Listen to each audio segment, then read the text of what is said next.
are good. But no, I was just saying, I really think that Jess from Havas, what she was saying about seeing more social being utilized for actually people being able to buy, they're using it. I see that with a lot of people that I've been talking, a lot of different brands I've been talking to. Do you agree? Yes, absolutely. And it's something we're totally going to talk about in this panel. I think all of the events that happened last year really led to some shifts in consumer behavior, one of those being online shopping. And now more than ever, when people see something, they want to buy it right away. So I Mhm. think those social channels are really taking advantage of the shift in behavior and offering new products that are allowing these advertisers to connect with those consumers in this way. Yeah, I agree. But before I didn't even welcome you. We jumped right into it. So how are you? So where are you? Are you in a snowy area or I sure am. I am also in snowy Chicago. So we had a lot of snow, spent a lot of time shoveling our driveway, but at least it's sunny today. how did you get stuck in the snow with your car? No, we didn't even try the whole car thing. We Like, wanted to just see if the snow would melt a little bit. It was honestly so much. I haven't seen that much snow here in quite some time, but the sun's out, so it's melting a little bit. But I hear we're getting more here this weekend, so we shall see. yay, we are too. Well, on that great note, I would want to just introduce our poll question, read that off, and then I'd love to hear your input before we do bring in the panel. So, with social platform, which social platform or tactic are you planning to spend the most dollars on in 2021? We have Facebook, Instagram, Snapchat, TikTok, influencer programs, or none of the above. I tend to think that will not be a lot of people's answers, but so Ashley, what's your call on this? Yeah, I think it has a lot to do with the brand and your target audience, right? So each one of these platforms have different niches that they can help you reach. So Facebook is really that place for 25 plus, very, very wide reach. TikTok, as you know, is a platform that saw a huge amount of growth over this past year. I actually saw a stat where time spent actually increased 70% year over year, Yeah, which is the I saw that as most well. that we've seen, across any app tracked this Mhm. year, which is absolutely crazy. But you also have to remember that the audience on this platform is a little bit younger. So a third of their audience is under 19 years old. So I think, again, it just kind of depends on your brand and who your target audience is. But I will say a majority of our advertisers at KSM are spending more in the Facebook, Instagram world. But I think a lot of the shifts from last year, we'll start to see that diversify a little bit here in the next year. Well, I think what you may find surprising is what I found surprising. I We had a TikTok case study at our one of our last events, and it was Haven Life, and they were surprised that they were actually reaching an older audience. And since finding that out, more people I've spoken with have been surprised that, I mean, we're talking older, maybe getting into the 30s. We're not really talking, much higher than that, but still it still is expanding. So it seems like just, that's what people have to do at home. Yep, With this, and exactly. it just remains to be seen whether that's going to continue. Exactly. So let's bring up the responses. Do we have them? Okay, let's see. Well, it looks like with Facebook, like what you said, Mhm. Ashley, excuse me, is 48%. So almost 50% of you guys think Facebook. Instagram and influencer programs, I guess, are the next. Mhm. Instagram 26% and influencer programs with 16%. TikTok only 2%, and then nothing for Snapchat or Twitter. Influencer programs, and as far as none of the above, yeah. So influencer programs, I feel like we're seeing a lot of, especially UGC, that kind of thing. Oh, yes.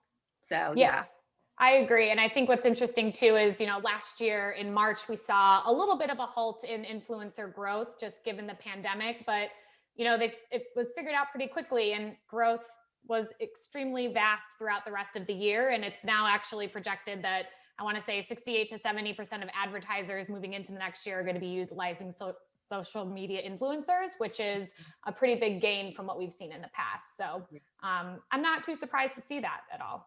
Yeah, no, okay. There was I. And on that note, I'll let you bring on the rest of the panel, let you take over. Great. Thank you so much. You're welcome.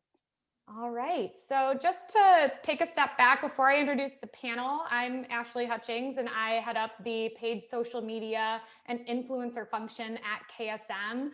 We're a mid-sized agency that handle media across all channels, across a variety of different verticals. So retail, CPG, entertainment, finance, and travel are just some of our sweet spots. And as you can imagine, with those different verticals, we saw a lot of shifts in media activity last year and are forecasting the same for this year. So I'm excited to dive in with our panelists to talk through their experiences as well, and see what their thoughts are for the future as well. So I am here with Keisha, Erica, and Stephanie. I'll kind of turn the floor over to each of them to allow them to introduce themselves. Keisha, do you want to kick it off? Sure. Hi, everybody. I'm Keisha. I'm the VP of Influencer Marketing here at Cashmere. I've been with the agency for about 2 years. Prior to joining, I worked at YouTube as well as various PR firms, even owning my own. And so, working in PR for so long, it was nearly 2 decades. I saw kind of the world kind of moving into this digital space. And so I wanted to learn a lot more about how to meld digital and just traditional PR. And so now I'm here doing mostly only influencer marketing. And it's been a very fun ride, especially this last year, seeing how it kind of exploded. So excited to talk about this today. You want me to pass it on to Erica? Hi, I'm Erica Patrick, the VP Director of Paid Social at Media Hub.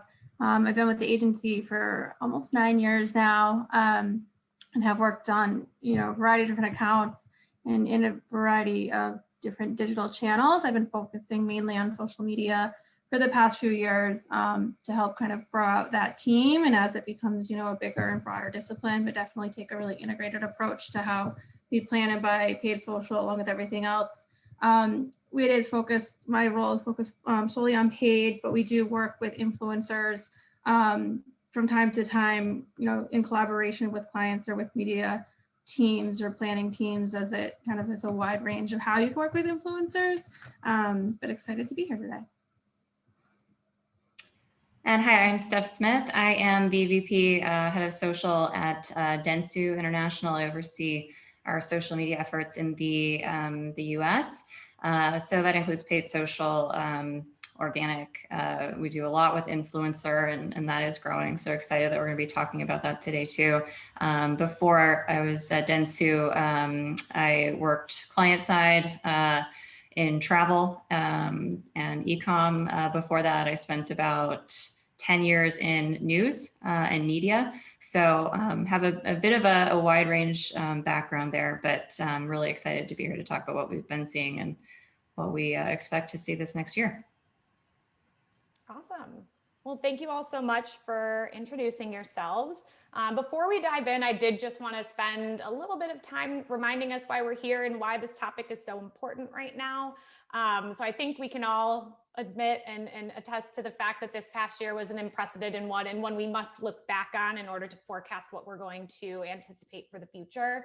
With the pandemic, I think it surged massive growth for social media. 51% of consumers say that they use social media more after the pandemic. So along with the increase in usage, we're seeing shifts in behaviors or just stronger behaviors. And one of those is online shopping, like Lisa and I were talking about earlier. And this really triggered those social platforms to introduce additional features for advertisers to take advantage of to really connect with consumers and help bridge that gap between the consumer and the brand. So outside of the pandemic, there was also social justice movements that caused an increased use in usage just to share ideas, build awareness around, but it also kind of included more scrutiny around different brands as well as the platforms themselves. So just another challenge that advertisers have had to navigate around this year, and something we're also looking forward to in the future. So all of these things contributed to shifts in consumer behavior, and let's just kind of dive right in. I think it's easy to see that there has been growth. So my first question is really just, do we anticipate this growth to continue into 2021? And if so, and with that, is there anything that brands should be thinking about differently from a strategic standpoint across the paid, owned, and earned channels?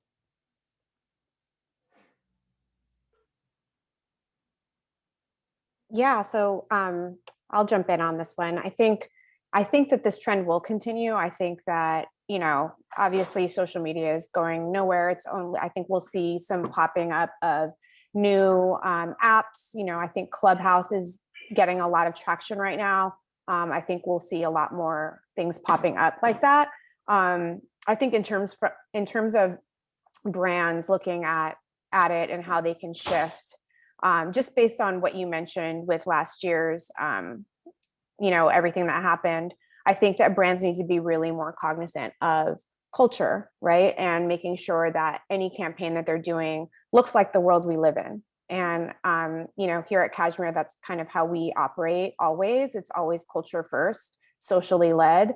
And so we've always been able to and I'm only talking about influencer campaigns because that's my department. But we're always casting campaigns with people who look like, the people around us. So that means, all sorts of representation.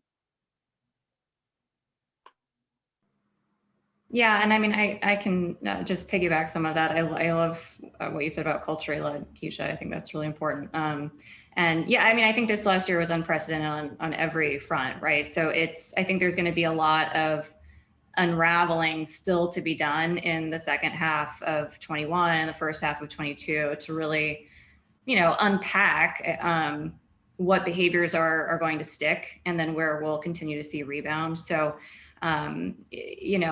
certain trends like time on device, will they keep growing so astronomically? I don't know. I tend to hope not, for the sake of all of us. But certain industries, I think specifically retail, there are arguments that you could make for in-store shopping to continue to kind of get back to where we saw it before. But I think that you can make equally strong cases against it, based on the sort of the dwindling necessity, if you will, I think, for the need, right? And we already were seeing the trend, I think, sort of going that direction toward e-com, toward online shopping, and the growth that we were seeing already extremely strong. I think some of the benefits that people got from going in store, they can get now through, what Keisha and her team are delivering through influencer, ramped up product demos, product trials, and some of these influencer store associate programs through the TV pages of the world. So I think the necessity for some of these more tactile experiences in certain industries is quickly being replaced. And I think that will stick around longer and continue to change behavior. But again, I just think there's a lot of rebound and, possibly retention that we're still gonna need to feel out over the next, I would say, 6 months to a year, probably. Yeah, I would agree with that. I don't know if we'll keep seeing like kind of the exponential growth of time spent. I think there's a ceiling, but I think, social's just interwoven with everyone's life, especially younger generations. It's just always a part of what you're doing or how you're shopping or how you're consuming entertainment. I think from a media perspective, we'll continue to see more of a diversification among platforms, not so reliant on Facebook and Instagram. Obviously, they're still the big player, but I think the events of this past year have kind of shown that we need that more diversified approach. And then I think the other big thing that's just going to affect, again, from the paid side more on the DR, the digital media world in general, is just this, loss of tracking that is happening from an IDFA perspective and from a cookies perspective right after that, where the platforms are going to have to adapt and advertisers are going to have to adapt to figure out what works. We're just going to have less, granular data. I do think from a shopping angle, there'll be more stuff happening within the actual apps. You don't have to, have tracking out, between apps to site or app to other apps. So I think that will be a big, kind of groundswell of how the different platforms react and then for how advertisers react. Absolutely. And I love a lot of what you guys were talking about. And I feel like I have so many different follow-up questions based on some of those responses. But the first one I kind of wanted to touch on a little bit more was that culture piece and social responsibility, if you will. So I think, you know, given the year that we had, it's of increased concern and priority for a lot of brands and advertisers, and different ways in which we're navigating about that. So, you know, how have you guys helped your clients in navigating, you know, what that social responsibility is and should look like? And are you noticing any fears about brand safety from your clients? Yeah, from my perspective, right, and it's interesting because last year, and even top of this year, we, you know, one of our bigger clients, we work very closely with them on the social side as well as the influencer side. And we were working on a campaign it was a partnership with our client and somebody else. And the product that we were going to cast influencers to help promote, once we started looking at what it was and watching the content, we quickly realized that it was, I mean, for lack of a better word, it was racist, right? There was this like army that was coming and, you know, be scared for your life. And they were using the black fist, which is, we know, looks like a Black Lives Matter logo. And so we quickly kind of pulled all of the data and told our client, listen, we don't think that this is a good thing to get in bed with. Like, we know that you already have a contract with this, you know, this company, but we should pull back. We should not promote it. And ultimately they listened and they pulled out of that partnership. And I think it was the right thing to do, because immediately once that trailer kind of launched, it got a ton of backlash in social. So it was a great move by the client to not move forward. And I think, you know, that specifically Google and Apple, and I think Apple was a little bit late to the party, but them pulling Parler off of their app store too was really significant, because, you know, it does promote hate speech, and it was, you know, basically domestic terrorism. And I think that what we're seeing now, I do think that brands are worried, you know, but I think it's really just about having the right teams in place to flag these things that pop up in culture and know that, you know, that they should live by their brand values, and really do the right thing. Yeah, I think that the brand values thing is important. And I think with everything that's happened last year, you know, again, on the paid side, looking at it more broadly of just like, what is, you know, the cultural kind of POV here, like how am I going to sound as a brand? What's happening? How should I react? Has become more and more part of the job.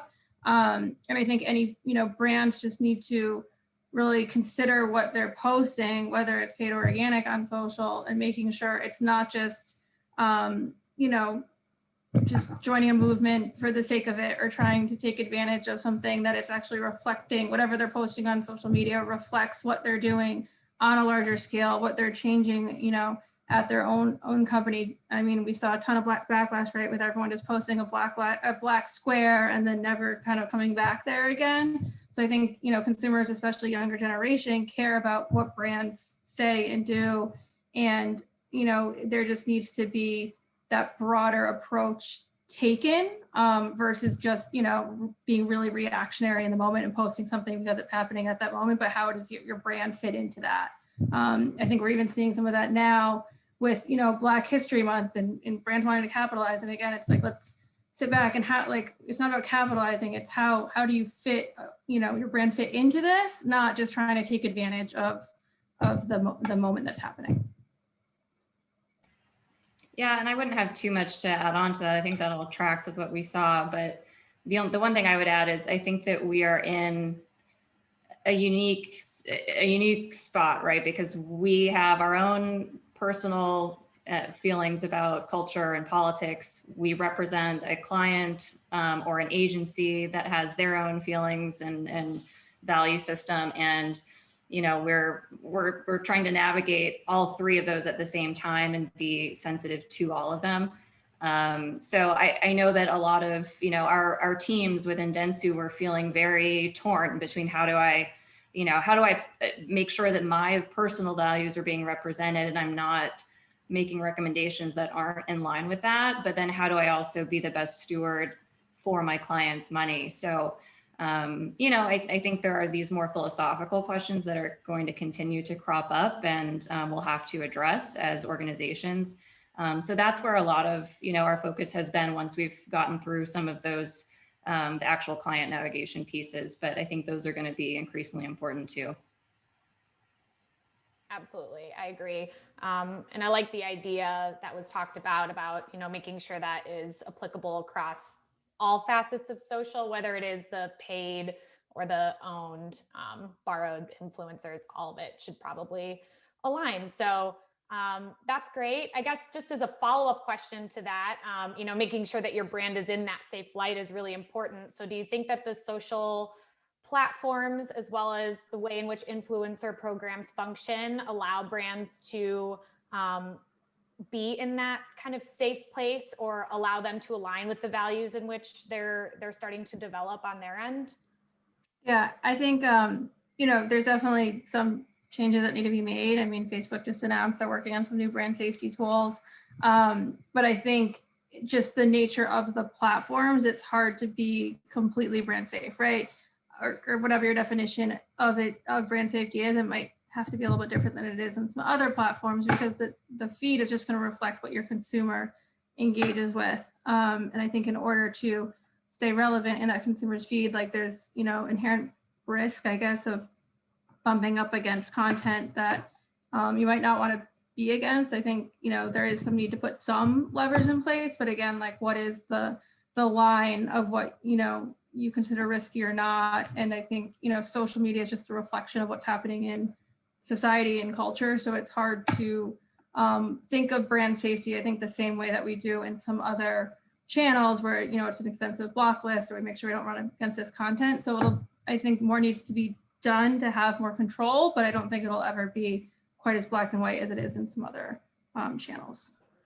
Yeah, and just to add to that, I also feel like specifically with influencer programming, you never really know. I mean, these are people, right? So while their whole social media feed could be clean and great and align with your brand, tomorrow they might do something crazy, right? So you always have to have a clause in the contract that if, they do any or say anything that might be deemed brand unsafe, that, you can pull back on that collaboration. So I think that's the one area that I feel like could always be gray, but that's just because you're dealing with real people.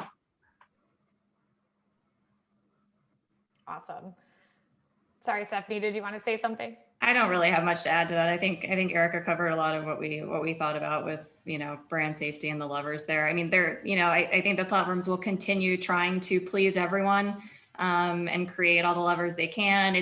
But I think it's always going to sort of be this game of cat and mouse, and and that's not in defense of of them or whatever, but I just think that's inherent in the fact that you have billions of people on a platform, and different ideas about how and what is risky or safe.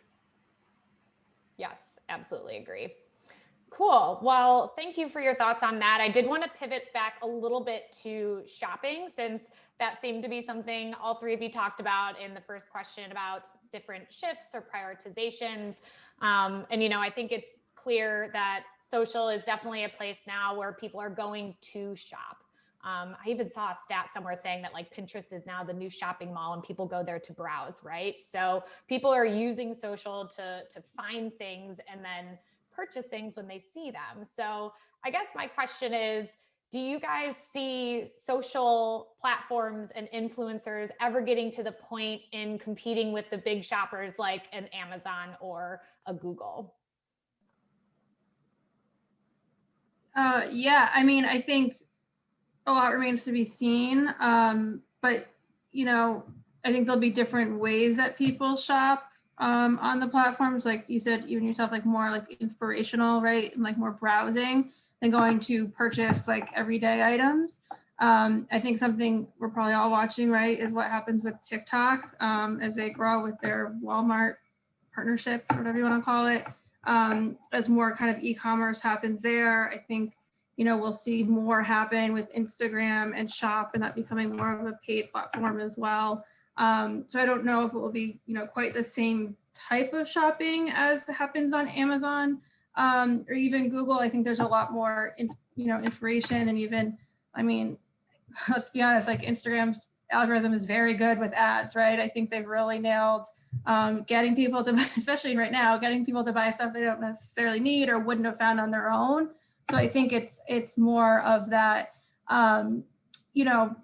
that type of shopping and discovery versus like going to buy, shampoo or whatever you buy on Amazon. That's more of like a product commodity type of platform.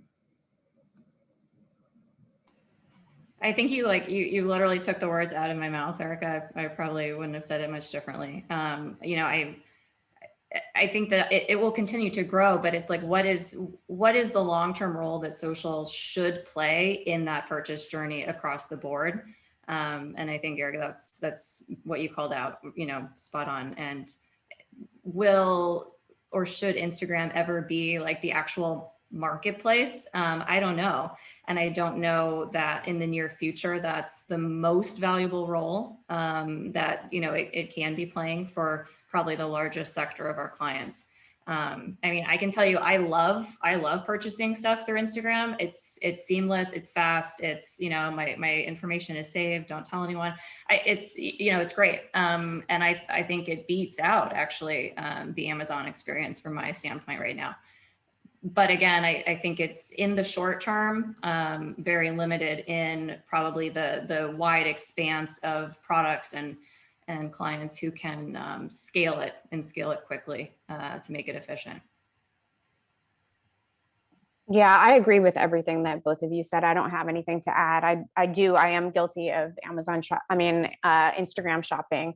I try actually not to shop too much on Amazon, just for personal reasons, but Instagram gets me. They just know who I am.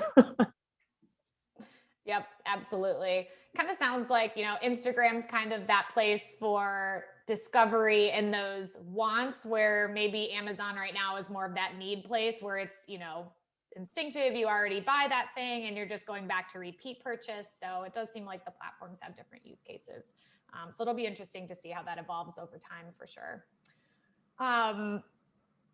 Along with shopping, I mean, I feel like an emerging topic for social for the last couple years now has been AR and kind of how we can incorporate that into social and influencers, and then also now even pivoting it more towards shopping. So what are your guys' thoughts on the future of AR as it relates to shopping? I mean, I'm happy to kick it off. I think we didn't see it really pick up so much in the last year. I think likely because the market, the space was so volatile, and for a lot of clients, budgets were unsure, revenue was unsure. So, because these integrations are usually the most cost prohibitive, I think it wasn't the first place that most of our clients turned. And I don't know if if they're going to continue to expand at the same rate as they did before. I think it goes back to the sort of the need opportunity piece. If consumers feel that they can benefit from these experiences, and then that can translate into sales or brand recognition or, store traffic, whatever, then it pays off. But otherwise, I think we're going to, need to continue to see decreased price, more access to creating the experience to make it more cost effective and allow us to be able to test into different, use case scenarios.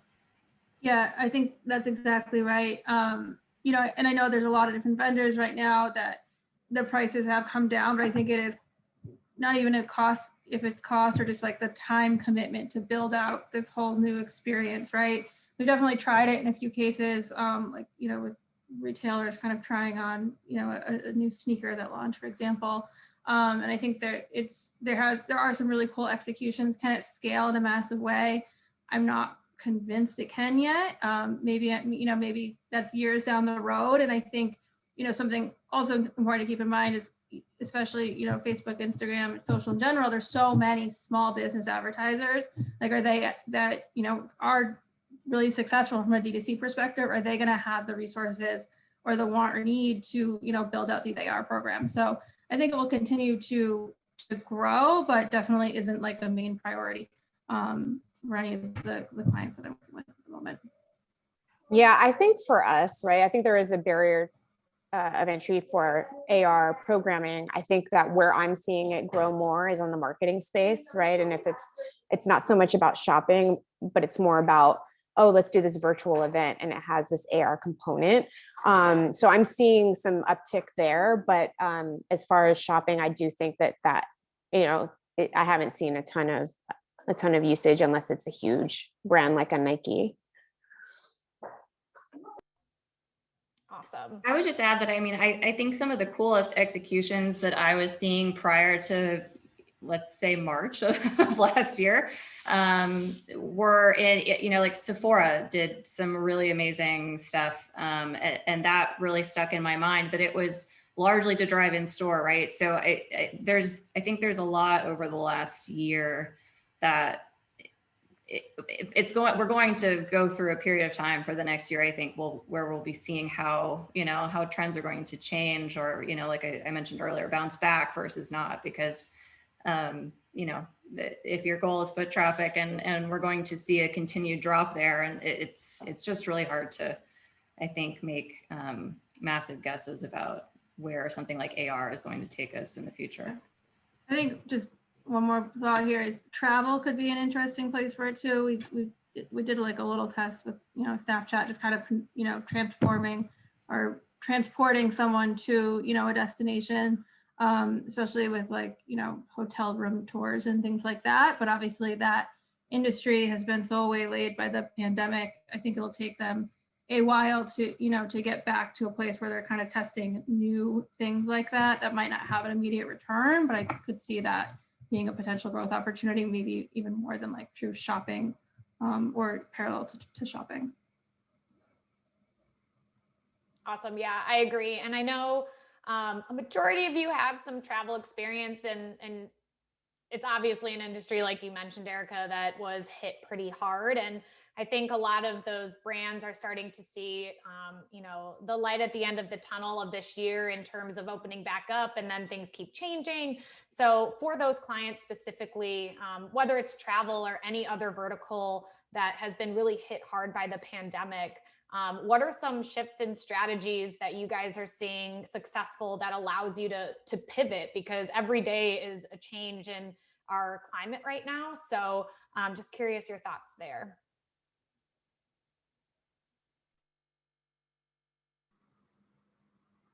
Yeah, I guess with everything, not just travel, this past year has just been very reactionary, based on whether it's the marketplace or what's happening with COVID, or even from like a social justice, social movement angle as well. So I think with travel, everything just kind of dropped off, and it's really finding like what are those smaller pockets of opportunity, and just constantly having being really nimble of how to change things. I think again, though, it's not just travel, it's a lot of different verticals that are having to deal with that during the pandemic. Travel is just especially hit hard, and I think we're all anyone that works on a travel brand is looking forward to getting out of that tracking every penny for efficiency and where it goes, and what is the return to travel look like. And I think that's a big question mark for a lot of people. I think it's going to be really positive, but is it like a floodgate opens? Is it a large trickle? I think there's just not a lot of concrete information that we have right now of when things will start to turn. So it's really just staying like super on top of the trends that we're seeing, and really reactionary, and being focusing totally on efficiency as the market kind of fluctuates.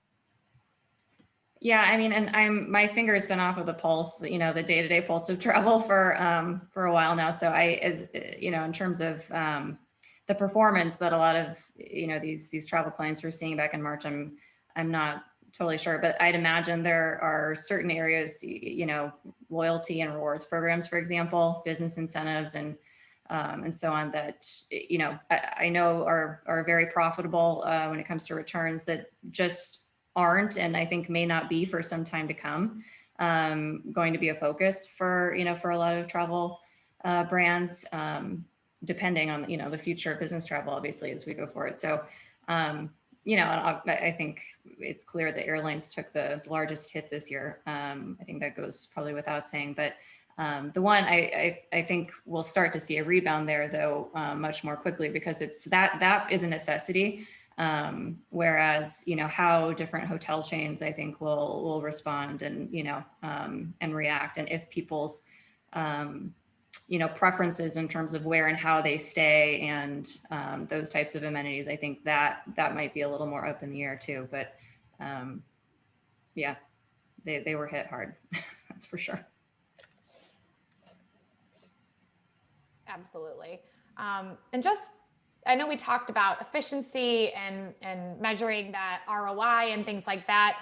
Obviously, we talked about a little bit in the last panel, the challenges that we faced last year and that we're facing right now as so new with the new Apple iOS 14 update.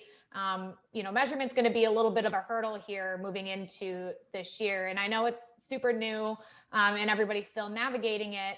But I guess I'm just curious to hear from you guys just what it is exactly you're anticipating from these updates and how advertisers are now going to have to think about measurement, just knowing so much might change here in the future. Yeah, I mean, I think I touched on it a little bit earlier, especially for DR advertisers, I think it's just, there's less that can be tracked basically. So performance will look like it's going down, whether it's from, shorter attribution window or just less events overall.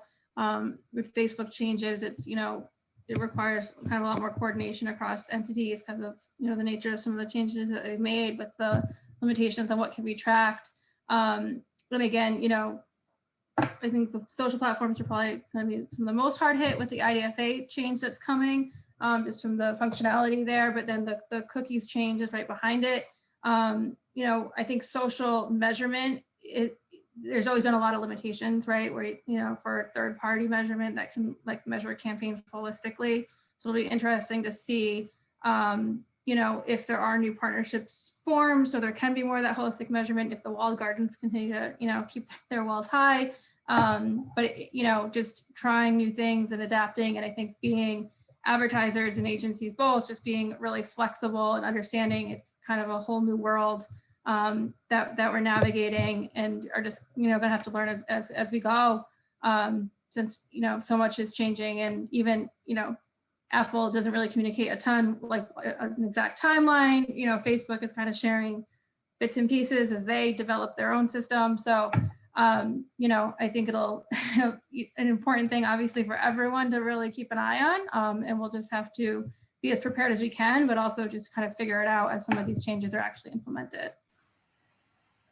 Yeah, I mean, I would agree. It's sort of a wait and see. There are certain components that we either know or we can get a pretty firm handle on, right? Like the percentage of fans or consumers who are on which device, so on the device splits. And but I think the pieces that are really going to dictate how this all goes, how quickly it all moves, are really going to be some of the intangibles, like how quickly are people going to update their iOSs? What percentage of people are going to opt into tracking versus not? And as those actions, play out, I think we'll get a much better sense, obviously. But I think I don't significantly see this altering clients with,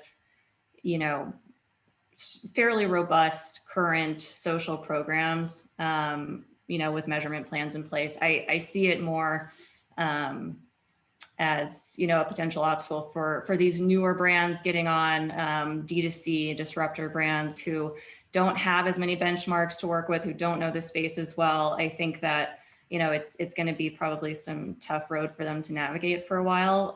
Whereas the more established brands will have a bit more history to work with. And, I think, as Erica said, they'll see these drops in performance, but still be able to better sort of attribute, some hypotheticals as we figure everything out. But it's going to be tricky across the board, really.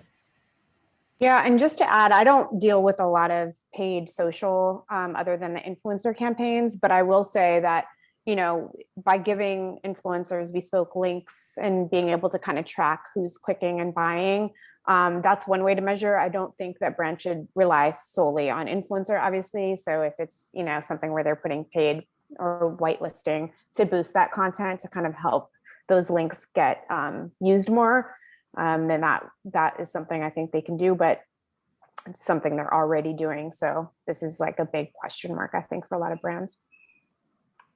Yeah, absolutely. And I think as it relates to influencers as well, I think one of the largest hurdles for influencers in the past has just been, you know, that lack of measurement. How do you attribute that ROI? How do you compare this program to other social or other media channels? So I guess I'm just curious to hear from you guys who work, you know, on influencer programs. How do you navigate those conversations with clients, and how do you showcase the success of influencer programs, given that there is a little bit of a lack in tracking just overall for deeming success?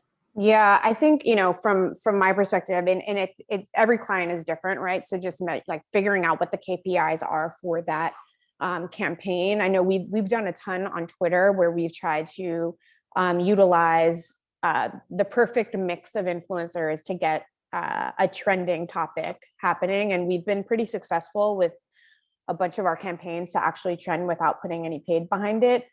So that's always great. I think when it comes to, you know, the YouTube platform, you can really see kind of watch time and did people hang out, and then did that translate into downloads for whatever you're promoting. And then, you know, I think with fashion, it's you know, it's easier too, because they have, obviously, if you're using, you know, the shop style or like to know it links, so you can really easily measure how well that is performing. But again, I've seen a ton of campaigns where there have been no sales, and so the client's like, wait, why did we spend all of this money? So I think that influencer marketing is just a piece of the puzzle, right? Like it has to be supplemented with a lot of other things. Yeah, I agree with that. And I think, you know, trying to have influencer marketing drive, you know, the same results as a Facebook DR campaign, you're just not going to see it. But I think there is, you know, a ton of value in influencers and leveraging that credible voice that, you know, shows up in people's feeds. It's just how to do that. I think it's generally, you know, we use them more for like an upper funnel, mid funnel type of thing for driving awareness, consideration. You know, I think some of the influencer networks that we're working with, or that we work with, you know that measurement needs to kind of continue to evolve and figure out what are, you know, different studies that they can include and things like that. But I think trying to, you know, compare influencer performance to, you know, some of the more DR true paid side of things, it's just apples and oranges. I mean, I guess I would agree with most of that. I do think that we tend to take more of a paid social lens or approach to it, and you know, have found that when we pull it into our media plan alongside everything else, we actually can then, you know, in real time be able to optimize between different creative and different ad sets, and we can hold everything to the same level of accountability. So we have seen quite a bit of success. I would say, you know, mid lower funnel, I would agree that, you know, you're never going to see the same efficiencies at the bottom of the funnel with influencer at this point. But I do think with branded content and the ability to more easily, you know, pull things into the same campaign and put money behind it and measure it accordingly, I think we've seen a lot of success there, being able to make the case for influencer being able to drive business results. Awesome. Well, thank you all. I want to remind the panel, if you have any last minute questions, or the audience, if you have any last minute questions, please feel free to raise your hand or ask. And I see Steven's here. So yeah.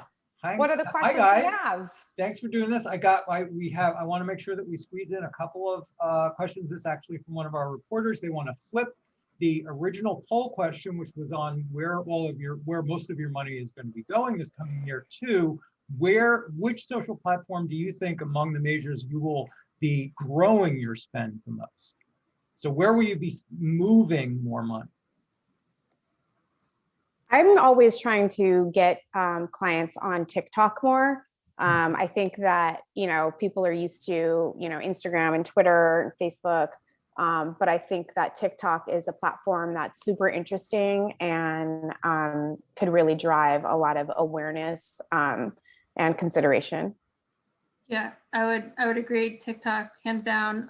I think they've grown a lot. Their offering has grown a lot. Their measurement, their targeting has grown. And I think a lot of last year was a question mark of how long are they going to be around for, with all the kind of political stuff and everything else. But now it feels like, it's where the opportunity is. And I would say a lot more of the clients that I work with are much more open to working with them. I would imagine we test them for the majority of the clients we work with. I would agree. TikTok has probably the most potential, but their audience is still somewhat restrictive. I think that's something that they'll have to work against. I think their targeting is still extremely restrictive, and that's something they'll have to work against.